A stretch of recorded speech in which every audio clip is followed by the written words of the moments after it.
Le meilleur du gospel, le meilleur du gospel est sur Big Gospel. Bonjour à tous, bienvenue sur Big Gospel News. Et effectivement, ça fait un certain temps que nous ne nous sommes pas vus. Donc, bonjour à tous et bonsoir où que vous soyez. Effectivement, on est suivi un petit peu partout dans le monde. Donc, en tout cas, ça fait plaisir pour moi de pouvoir être de retour sur nos plateaux et nos studios. J'en profite également pour saluer toutes les personnes qui nous ont suivis parce que c'est notre première émission depuis le déconfinement. Pendant le confinement, nous étions en direct live sur les réseaux sociaux depuis Instagram.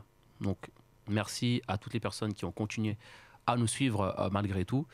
Et pour les personnes qui viennent à peine de nous suivre, vous êtes les bienvenus. Donc, vous êtes bien sur Big Gospel News, tout sur l'actualité musicale, tout ce qui tourne autour du gospel. Donc, aujourd'hui, nous allons recevoir une invitée, donc une étoile montante du gospel, une invitée de marque qui s'appelle tout simplement Grace, que vous voyez ici présente. Bonjour Grace. Bonjour Adolphe. Comment vas-tu? Ça va très bien. Très bien. Parfait. Écoutez, chers auditeurs et chers followers, donc aujourd'hui nous recevons Grace. Je vais laisser Grace se présenter pour ceux qui ne la connaissent pas. Donc Grace est une étoile montante du gospel, comme nous vous l'avions déjà dit à plusieurs reprises. Le but également de Big Gospel News est de faire découvrir des talents, des étoiles montantes du gospel.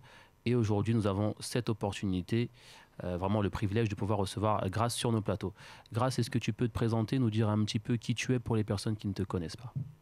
Alors, je m'appelle Grace, je suis chanteur gospel, leader de louange, enfin conductrice de louange dans mon assemblée. Et depuis déjà quelques années, j'évolue dans le milieu du gospel, on va dire en tant qu'artiste chanteur.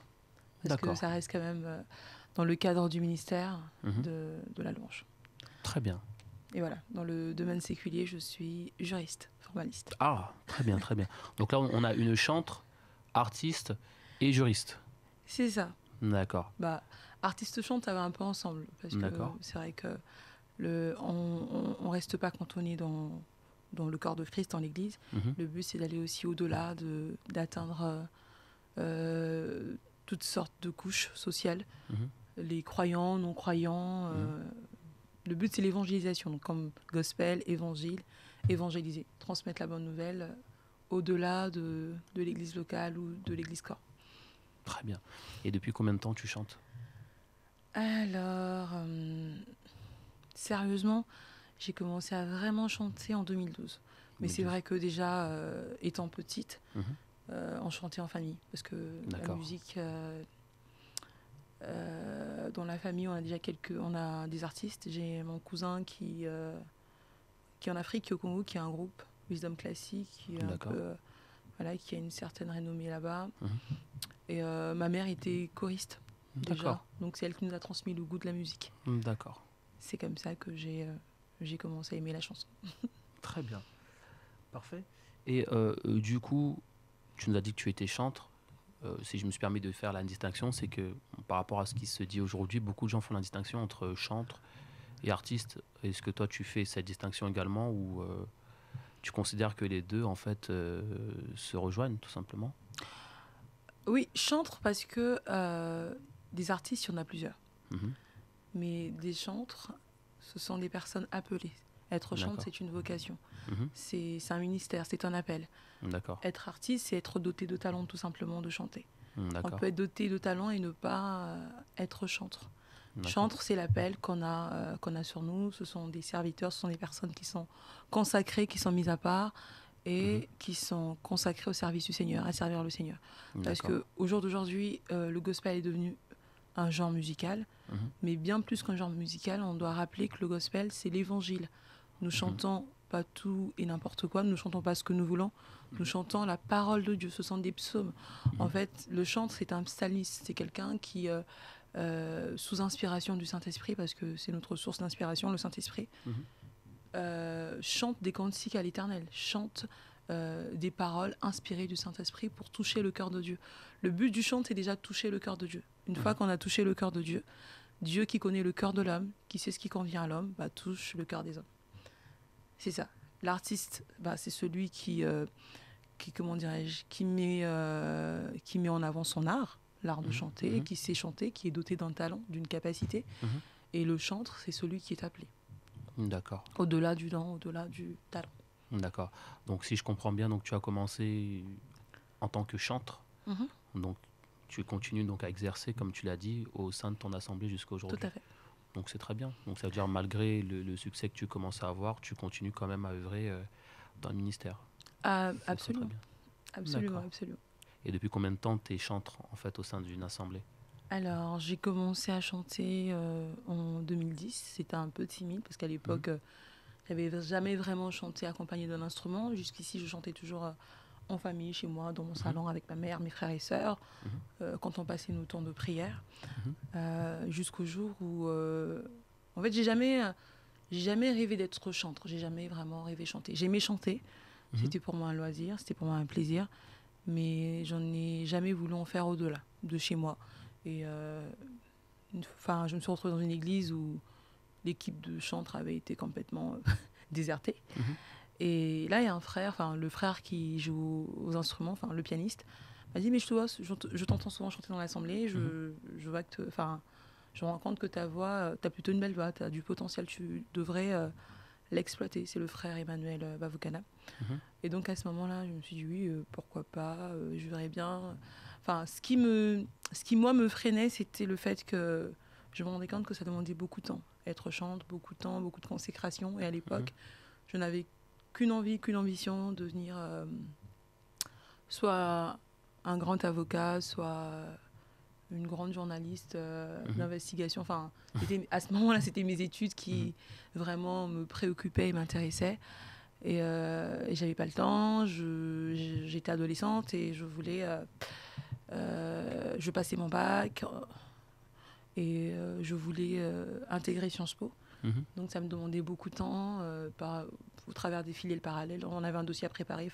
C'est très prenant et je me disais, je ne vais pas perdre mon temps à aller chanter. J'aime le Seigneur, j'aime Dieu. Je savais que j'étais appelée à servir le Seigneur, mais je ne me voyais pas forcément le faire dans le chant. D'accord. Donc j'ai mis du temps à vraiment accepter. Entre le temps où le frère m'a parlé et le temps où je me suis vraiment engagée, 2 ans se sont écoulés. Et c'est en 2010 que j'ai rejoint l'équipe. Au départ, c'était pas évident parce que celle qui nous conduisait elle-même ne s'y connaissait pas. C'était très compliqué jusqu'à ce qu'on a reçu un frère qui venait du Maghreb, un frère congolais aussi, mais qui venait du Maghreb, qui nous a transmis quelques bases de la musique. C'était fin 2010, donc début 2011. Et en 2011, j'ai commencé à accompagner quelques chantres comme Junior Congo Siene, quelques autres aussi, dans des studios sur des scènes. Et c'est là que j'ai fait la connaissance d'autres personnes qui m'ont parlé de Total Praise. Et c'est en 2012 vraiment que je me suis lancée avec Total Praise. J'ai commencé à composer également à côté. Et comme j'étais entourée de pas mal de musiciens, de choristes comme moi, et c'est de là que c'est parti. D'accord. Donc en gros, comme tu l'as dit tout à l'heure, étant donné que c'est un appel, très souvent on dit qu'on ne peut pas le fuir.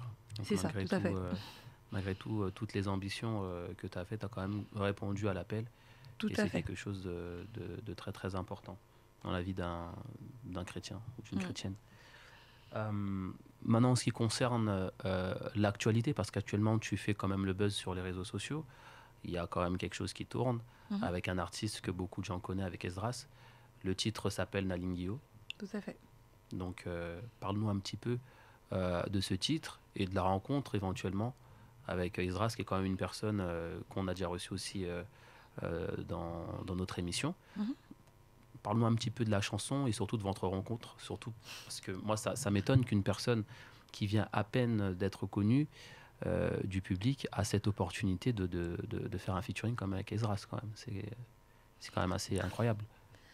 Alors, Nalingio, c'est une chanson, comme je t'ai dit, j'ai commencé à composer fin 2011. Je commençais à écrire des textes. Jusque-là, je n'en avais encore jamais écrit. J'ai commencé à écrire, et comme je ne joue pas d'instrument, donc les mélodies venaient avec. J'avais la grâce d'avoir en même temps les mélodies. D'abord, je recevais les mélodies, et sur les mélodies, je posais un texte. C'était comme ça, et J'ai commencé à faire écouter mes mélodies à quelques personnes dans mon entourage qui ont commencé à apprécier. Ils m'ont dit, mais c'est pas mal, tu devrais sortir quelque chose. Et comme je l'ai dit, je n'étais vraiment pas intéressée. Je ne me voyais pas du tout faire une carrière de chantre. Je trouvais ça très, très contraignant. Très, très contraignant. Au vu de moi, les ambitions que j'avais par rapport à ce que je voulais faire. Et donc, voilà, 2011, 2012, Nalingio, je l'ai écrite fin 2016. Fin 2016. D'accord. Dans un contexte assez difficile. Je passais par des temps difficiles, par des épreuves. Et là, le Seigneur m'a dit, loue-moi. Parce que ta joie ne dépend pas des circonstances, mais vraiment de ce que tu m'as dans ta vie. Et donc, c'est là que je me suis dit, je voulais simplement dire merci au Seigneur. Nalingio, c'est un chant d'action de grâce. C'est vrai que c'est rythmé, c'est vrai que c'est dans un style afrobeat, on l'a voulu dansant. On a simplement voulu dire aux gens qu'on peut adorer le Seigneur en rythme. On peut adorer le Seigneur avec des danses. C'est pas forcément des chants langoureux, c'est pas forcément des cantiques mélancoliques. Nalingio, en fait, quand on écoute le texte, on se rend compte que c'est une véritable louange, expression du cœur, c'est une adoration, c'est une déclaration d'amour à notre Dieu. Je me suis dit, très souvent, on déclare nos flammes à des hommes qui finissent par nous décevoir, à des humains qui finissent par nous décevoir.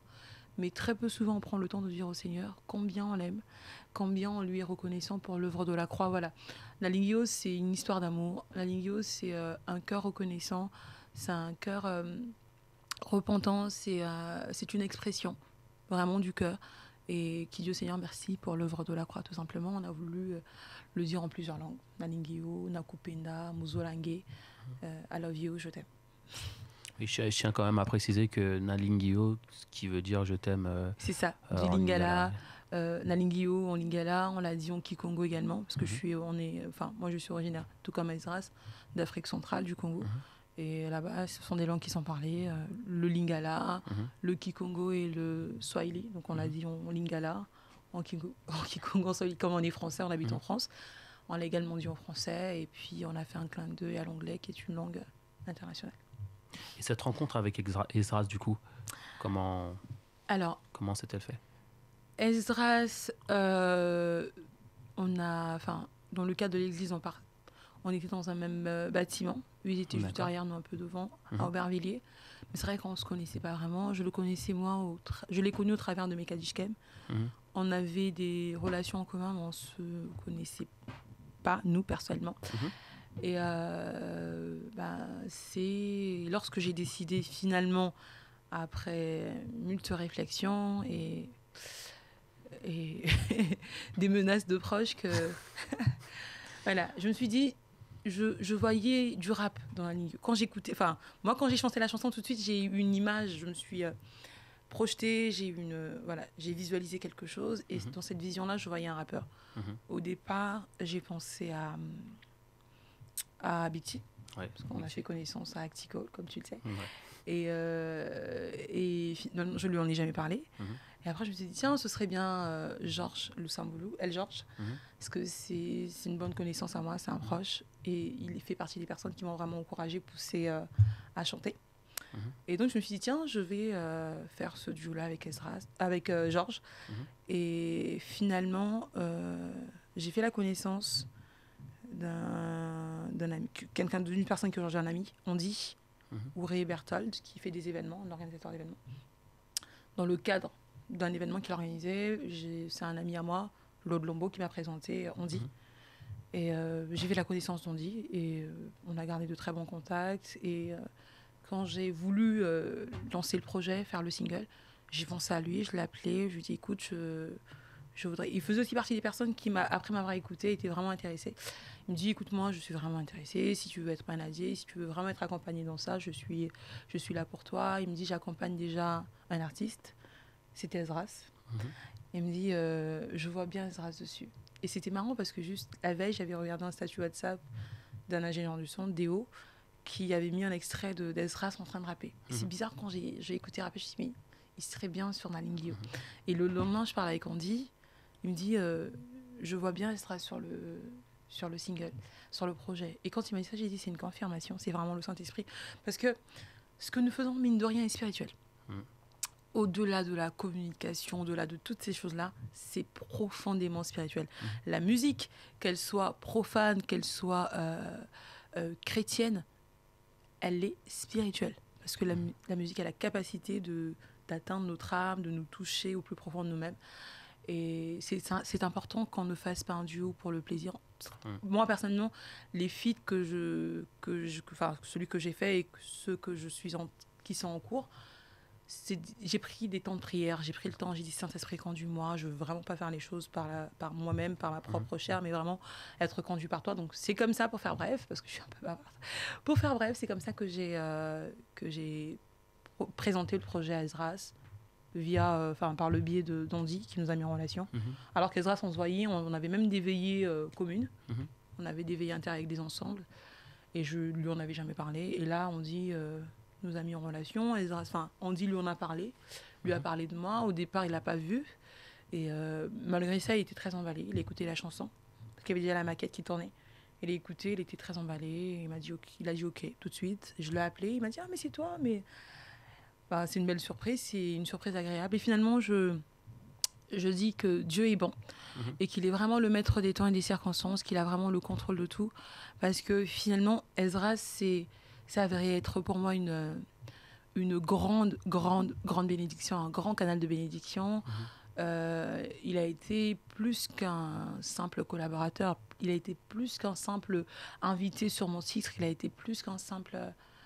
ça a été plus qu'un simple featuring. C'était vraiment...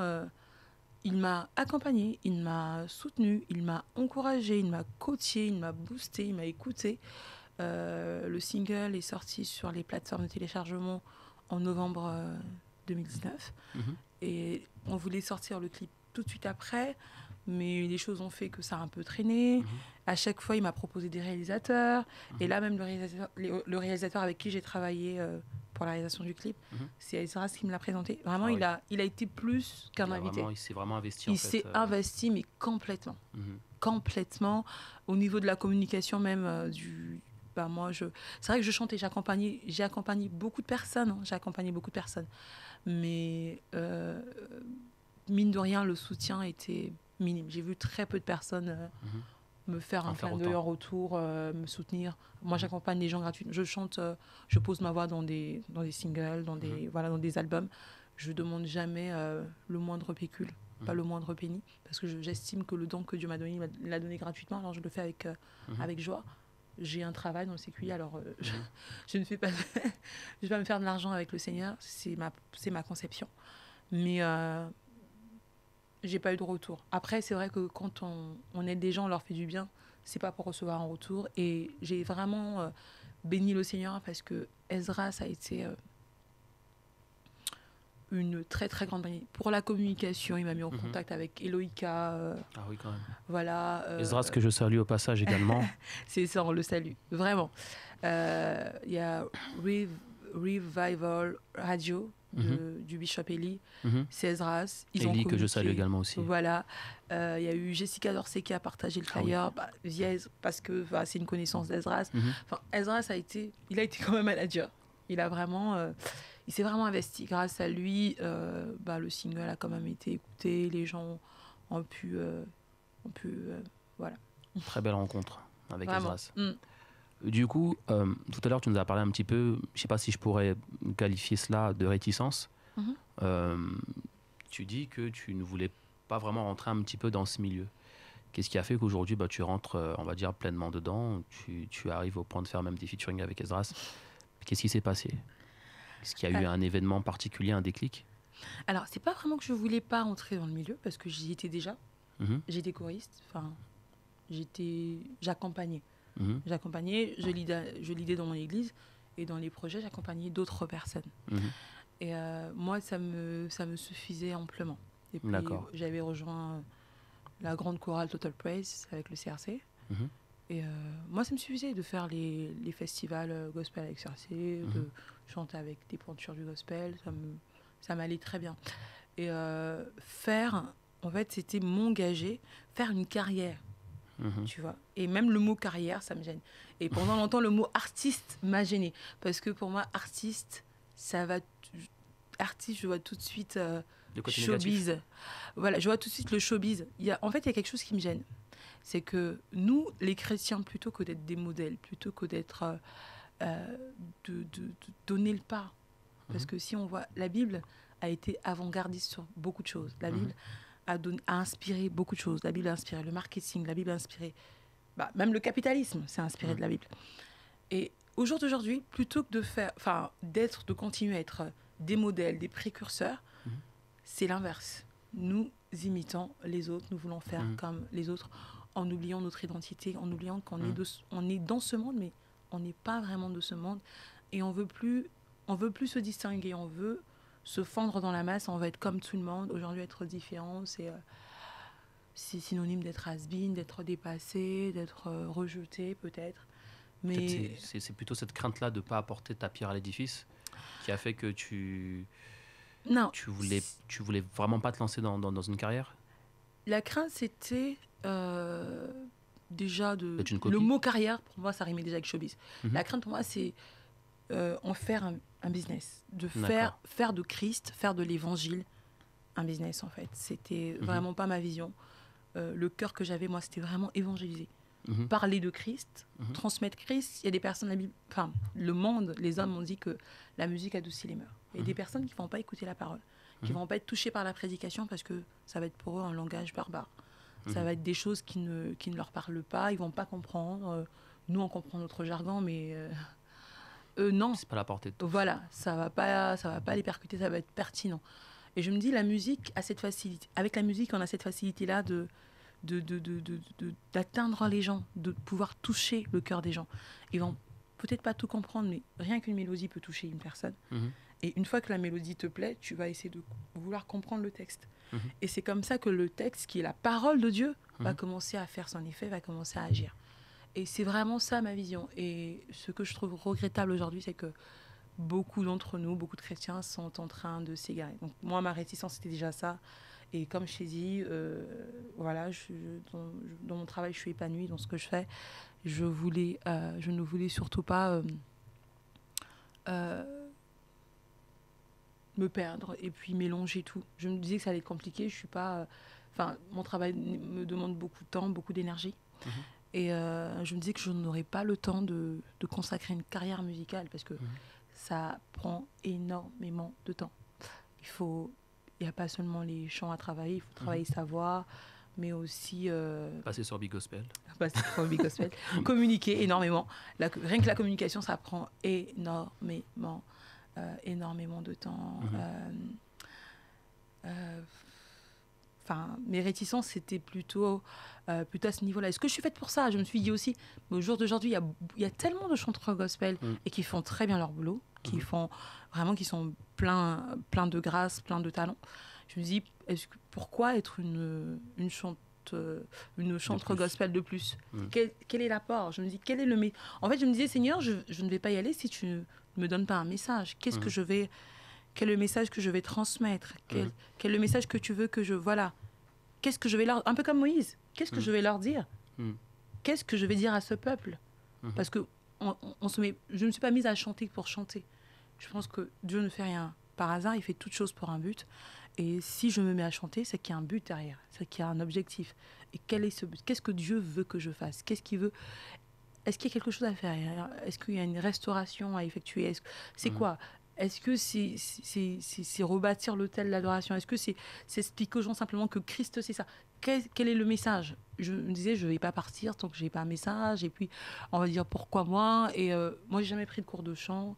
Et je me dis que c'est un milieu assez... Mine de rien, quand bien même on est chrétien, c'est pas un milieu je ne dirais pas que c'est un milieu de requins, mais mine de rien, il y a beaucoup de rivalité.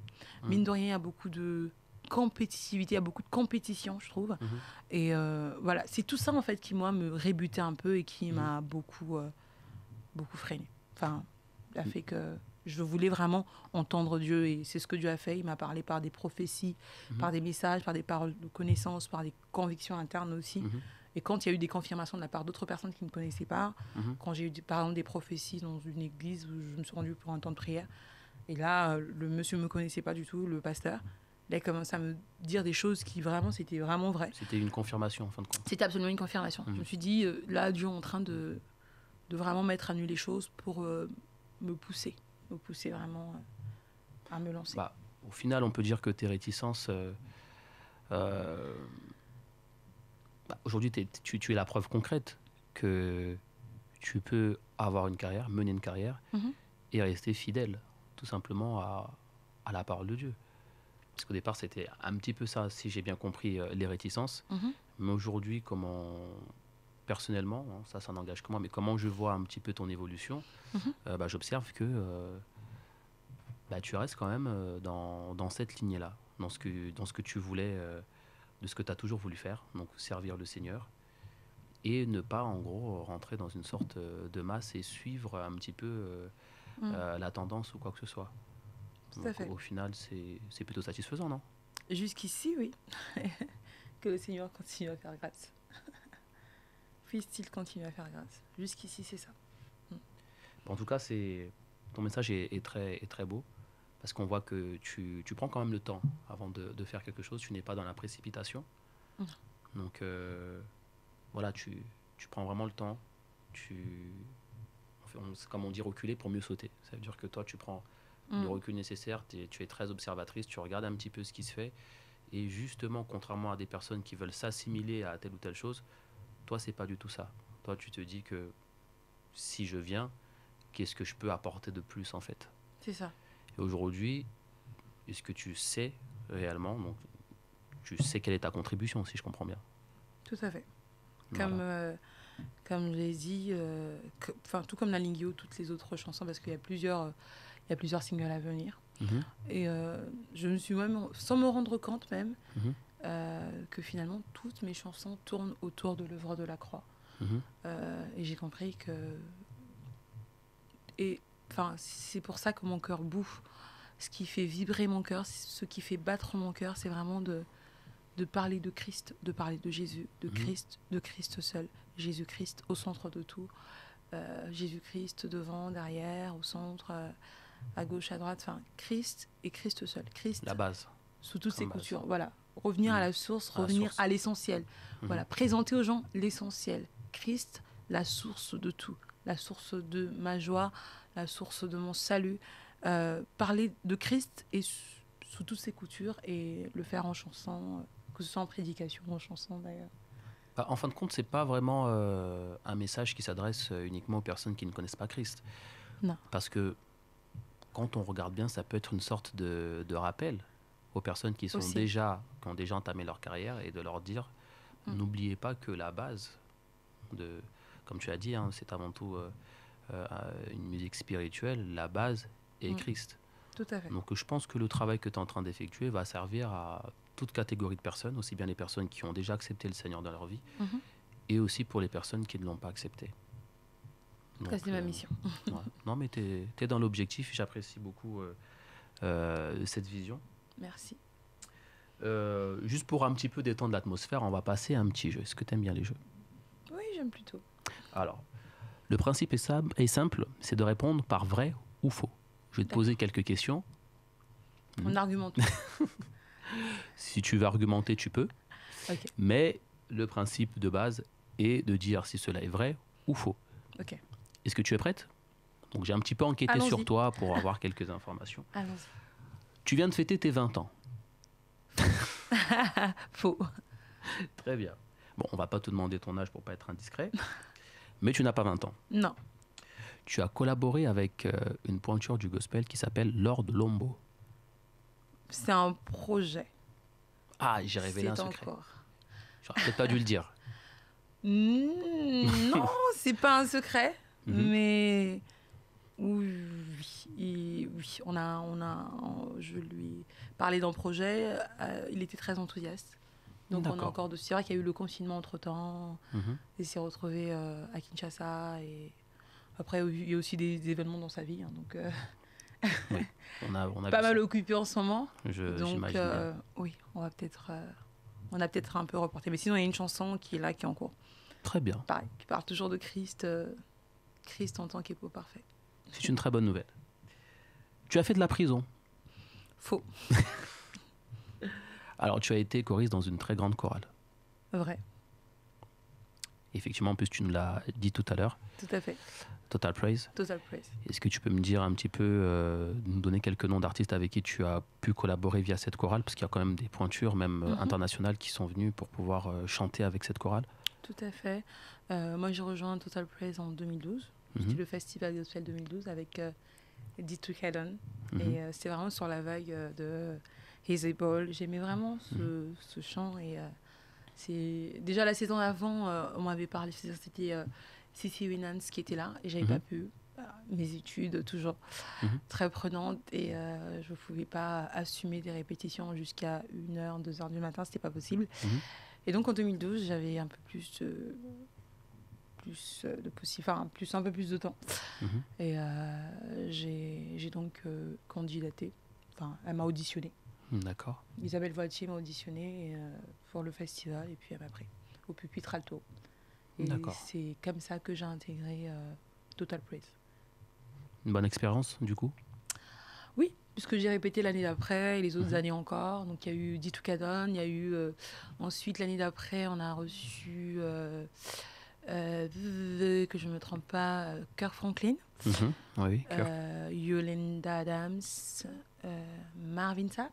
Ah oui, quand C'était même. vraiment, oui. Marvin Sapp, Yolanda Adams, Kirk Franklin. Ça a été vraiment une très très belle expérience, surtout Marvin Sapp. C'est quand même des grands noms. C'est quelqu'un qui m'a beaucoup touchée parce que c'est quelqu'un qui vraiment c'est vraiment plus qu'un artiste, c'est vraiment un pasteur, quoi. C'est vraiment c'est une vocation, c'est vraiment un ministère et ça s'est senti, ça s'est vu au niveau de tout. Au-delà d'une prestation, il a rendu ministère et c'est un peu ma vision et je me suis beaucoup identifiée dans Marvin Sapp. Après Kirk Franklin, c'est la technique, c'est la rigueur. C'est l'art, c'est la rigueur. C'est un artiste. Voilà. Et il y a eu aussi les premières parties avec papa Marcel Mbongo, qui est notre papa. notre modèle dans le gospel francophone, en tout cas qui représente bien. Il y avait papa Marcel très grosse aussi. pointure aussi. Oui, voilà. Un plaisir de chanter avec lui, de l'accompagner. Il y a une sœur également de Londres. Je ne me souviens plus vraiment le prénom, mais une chanteuse aussi qui était là. Et puis après, il y a eu l'ex-femme de Dietrich Haddon, Damita, avec qui on a fait aussi un festival. Qui d'autre? On a eu plusieurs. D'accord. En tout cas, ceux que tu viens de citer, c'est quand même des pointures du gospel. Tout à fait. Alors on arrive, j'ai envie de dire malheureusement, à la fin de l'émission. Mais pour revenir à l'actualité te concernant, donc il y a Nalingyo qui est disponible sur toutes les plateformes de téléchargement. D'accord. Est-ce que un album derrière, d'autres singles, qu'est-ce qu'il y a en vue juste avant qu'on puisse rendre l'antenne pour que les gens puissent également te suivre? Parce que j'imagine qu'il y a des personnes qui ont dû apprécier le personnage et qui voudront en connaître un petit peu plus certainement. Très bien, pas d'album pour l'instant, mais plutôt des projets. Donc ça va être des singles, ça va être plusieurs singles pour l'instant. Mon équipe et moi, on est partis sur 5 singles, comme le chiffre de la grâce. Au départ, je voulais faire un EP. Et l'idée, c'est déjà de me faire connaître, comme tu l'as dit, du grand public. Donc on est parti sur Nalingyo. Au départ, c'est pas Nalingyo qui allait être le premier single, mais finalement, le Seigneur faisant les choses à sa manière, nous on propose, mais c'est lui qui dispose. Et on est parti sur Nalingyo, parce que c'était le single qui était prêt. Il faut savoir que je m'autoproduis. Il y a quelques personnes, des bien-aimés, des amis, des frères et sœurs dans le Seigneur qui m'accompagnent, mais je m'autoproduis, je m'autofinance. Et mine de rien, ça coûte énormément d'argent, ça coûte cher. Des séances au studio, etc. etc. Et donc, pour l'instant, je prends dans mon salaire. Et voilà pourquoi j'y vais un peu à mon rythme. Donc là, il y a Nalingyo et il y a déjà 4 autres singles derrière. 3 feats. J'ai un feat qui va bientôt sortir avec Michel Bakena. Ah oui. Lui, il a déjà tiré. Enfin, il attend plus que moi. Enfin, il reste plus que moi je finisse ma que je pose ma voix définitive. C'est vrai qu'il y a eu le confinement qui a un peu rallongé les choses. Mais après Nalingio, le projet, c'était le featuring avec le frère Michel Bakena, qui est d'ailleurs très impatient pour qu'on fasse le clip. L'idée, c'est que cette fois-ci, contrairement à ce qu'on a fait avec Nalingio, c'est-à-dire on a d'abord sorti le produit au format téléchargeable audio et le clip juste après, mais avec les autres singles, ce sera le clip d'abord et le reste après, parce qu'on s'est rendu compte que les gens font beaucoup attention au visuel. Enfin, les gens sont plus intéressés, regardent plus facilement quand il y a une vidéo. Et ensuite, une fois qu'ils ont aimé la vidéo, ils ont envie d'écouter davantage, de télécharger, etc. Donc voilà, la stratégie de communication sera désormais que on sort le clip d'abord et donc plaise à Dieu si les frontières ouvrent. Le projet, c'est le clip avec Michel Bakena. Il y a un autre morceau Zouk où là je suis toute seule. Il y a un autre feat, comme je t'ai dit, avec Papa Marcel, Mbongo, à venir. Et plein d'autres surprises que je me réserve. Pour l'instant, c'est ça. Très bien. Bon, en tout cas, merci Grace. Merci, ça nous a vraiment fait plaisir de te recevoir dans notre émission. Merci à vous, chers auditeurs, à toutes les personnes qui nous suivent en France et à l'étranger.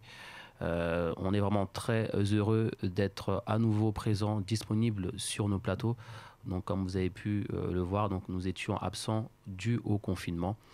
Je vous souhaite une excellente journée, une excellente soirée pour ceux qui nous suivent avec un décalage horaire. C'était Grace qui était avec nous aujourd'hui. Je vous donne rendez-vous très prochainement avec d'autres surprises.